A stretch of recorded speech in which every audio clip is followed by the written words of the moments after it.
Okay, so ready to dive into another one of these deep dives? Yeah, I'm ready when you are. Great. This time we're tackling the Great Filter. Oh, that's a good one. There's so much to unpack there. Yeah, and it's a pretty mind-bending concept too. So for anyone who's not familiar with this, the Great Filter is basically this idea that there's something out there stopping most civilizations from becoming, like super advanced and spacefaring. Exactly. And it tries to address that question of, where is everyone? Right, like if the universe is teeming with planets and some are billions of years older than Earth, you'd think we'd have bumped into some other intelligent life by now. Yeah, you'd think so. So that silence is pretty eerie, isn't it? It makes you wonder if something's preventing those civilizations from reaching out or even surviving in the first place. Yeah, it really does. And the Great Filter is this, well, kind of a catch-all term for whatever that something might be. I've always found it helpful to think of it like an obstacle course for life.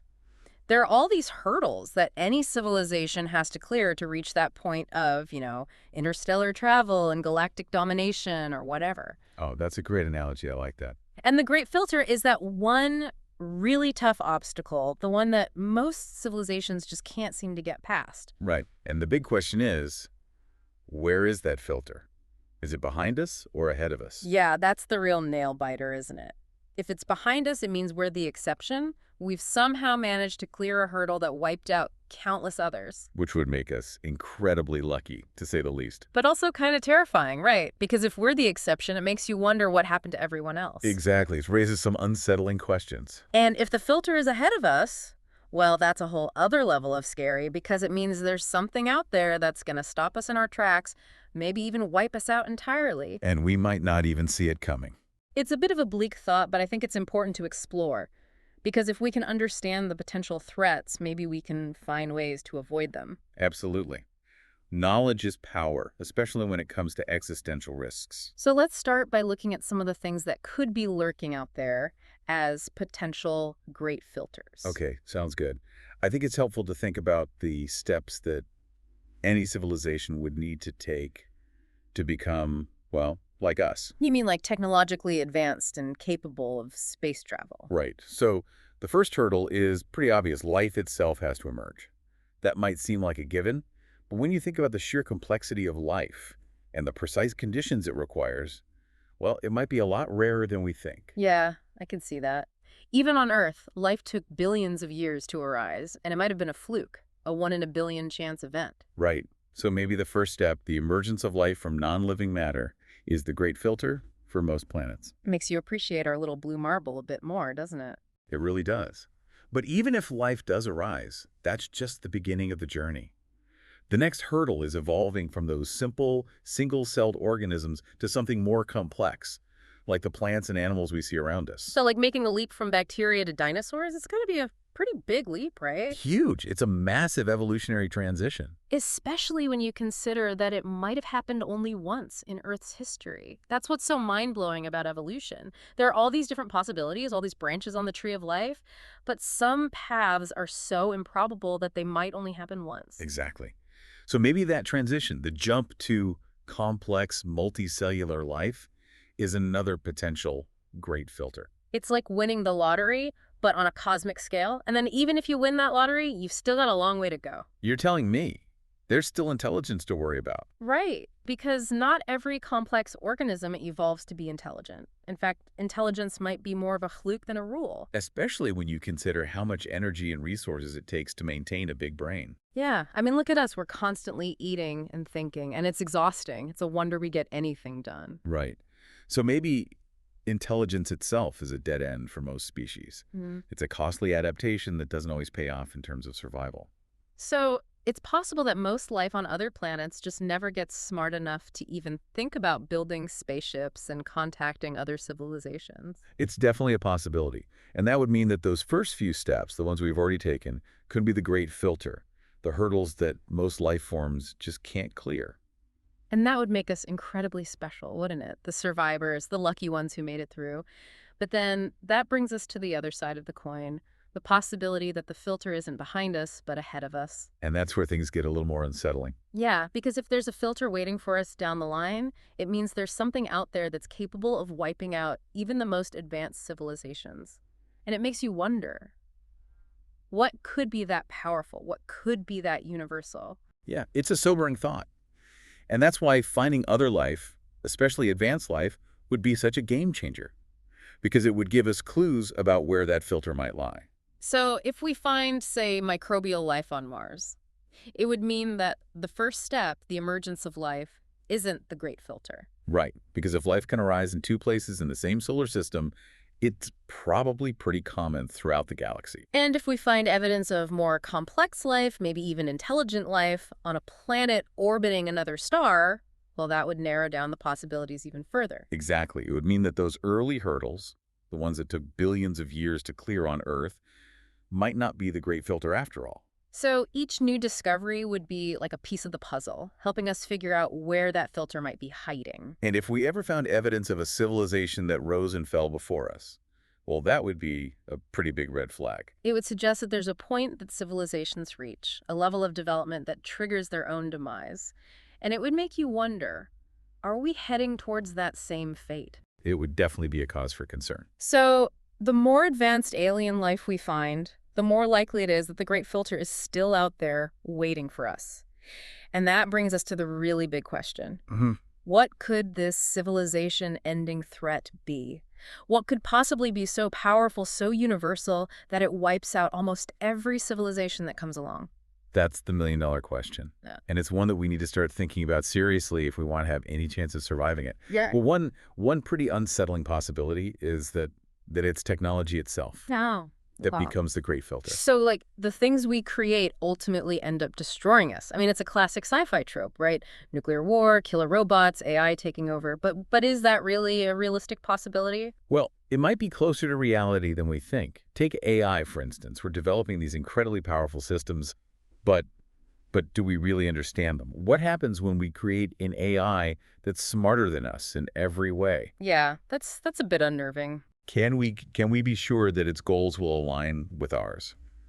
Or will it decide that humanity is, well, kind of obsolete? It's like giving a kid a loaded gun. You just hope they know what they're doing. Exactly. Yeah. And it's not just AI, biotechnology too. We're gaining the ability to manipulate life in ways that were unimaginable just a few decades ago. But that power comes with enormous risks. Yeah, you could engineer a virus that wipes out, like, entire populations, or create some kind of genetic mutation that backfires catastrophically. It's a double-edged sword. The same tools that could cure diseases or enhance human capabilities could also become weapons of mass destruction. So we're basically playing with fire and hoping we don't get burned. In a way, yes. And then there's the environmental angle to consider. Oh, right. We've already seen how our actions can impact the planet. Pollution, climate change, resource depletion. And what if that's a universal pattern? What if every civilization that reaches a certain level of technological advancement inevitably ends up destroying its own environment?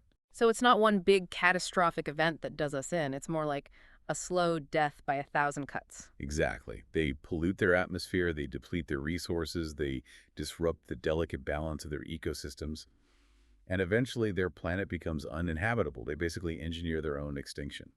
That's a chilling thought. And looking at our own track record, it's not entirely implausible. Right. We tend to think of technological progress as this inherently positive thing. But what if it's actually a trap? A path that leads to self-destruction? So if the Great Filter is ahead of us, if it's something like environmental collapse or runaway technology, what can we do to avoid it? Is there even a point in trying? Well, I believe there is. I mean, recognizing the danger is the first step. Yeah. And then we need to be incredibly careful about the choices we make. We need to prioritize sustainable technologies, invest in research that helps us understand and mitigate these risks. So we need to be more mindful of the long-term consequences of our actions and not just focus on the immediate benefits. Exactly. We need to think about the big picture, the future of our species, the future of life itself. It's a big responsibility, and honestly, it can feel a bit overwhelming. It is, but I think it's also empowering because it means that we have a choice. We have agency. We're not just passive passengers on this spaceship Earth. We can actually steer the course. So the Great Filter isn't inevitable. It's a warning. It's a challenge. But it's not a foregone conclusion. Exactly. And if we can learn from the mistakes of hypothetical civilizations that came before us, maybe we can break the cycle. Maybe Yeah. we can become the exception. That's a hopeful thought. But But even if we manage to survive, even if we overcome the Great Filter, it still leaves the question of what comes next. What does it mean to be a truly advanced civilization? A species that's not just surviving, but thriving on a cosmic scale. Yeah, like what's the end game? Is it about spreading across the galaxy, becoming some kind of utopian society, achieving some level of enlightenment that we can't even imagine right now? Those are the real head scratchers, aren't they? And honestly, I don't think anyone has the answers, but it's certainly fun to speculate. Yeah, it is. And maybe that's part of the point. Maybe the journey is just as important as the destination. Yeah, it makes you wonder if maybe we've got it all wrong. How do you mean? Well, we tend to think of progress in terms of technology, like spaceships and robots and all that. Yeah. But but what if a truly advanced civilization isn't about any of that? What if it's about something else entirely? Like what? Give me an example. I don't know, like maybe it's about wisdom or compassion or some kind of deep understanding of the universe and our place in it. So instead of conquering the galaxy, it's more about like becoming one with it. Yeah, something like that. That's a pretty radical shift in perspective. It is, isn't it? But Yeah. but maybe that's the key. Maybe that's what it takes to truly transcend, to become something more than just another species that stumbles around messing things up. So the Great Filter, as terrifying as it is, could actually be a force for good. Yeah, maybe it's like a test, a cosmic test to see if we're worthy of reaching that next level. And if we fail the test, well, we end up like all those other hypothetical civilizations that didn't make it. Yeah. Extinct, forgotten, a cautionary tale for future species. It's a pretty sobering thought. It is. But it's also a powerful motivator, I think. You mean to get our act together, to prove that we're not just another self-destructive species. Exactly. To show that we're capable of learning from our mistakes. Yeah. That we can evolve, not just physically, but morally and ethically as well. It's a tall order, but hey, if any species can do it, I'd like to think it's us. Me too. Me too. And who knows? Maybe someday, if we pass the test, we might even be able to help others do the same. You mean like become some kind of cosmic mentors, Yeah. guiding other civilizations through the treacherous waters of technological advancement? Yeah, something like that. Now that would be a legacy worth striving for. It would indeed. It would indeed. Well, I think we've covered a lot of ground today, from the terrifying possibility of the Great Filter to the inspiring potential of becoming a truly wise and compassionate species. We've certainly given our listeners a lot to think about. We have. So to everyone out there, thanks for joining us on this deep dive. We hope you found it, well, thought-provoking, to say the least. And remember, the future is not set in stone. The choices we make today will determine whether we become another casualty of the Great Filter or whether we break the cycle and achieve something truly extraordinary. Until next time, keep looking up, keep questioning, and keep striving to be the best versions of yourselves.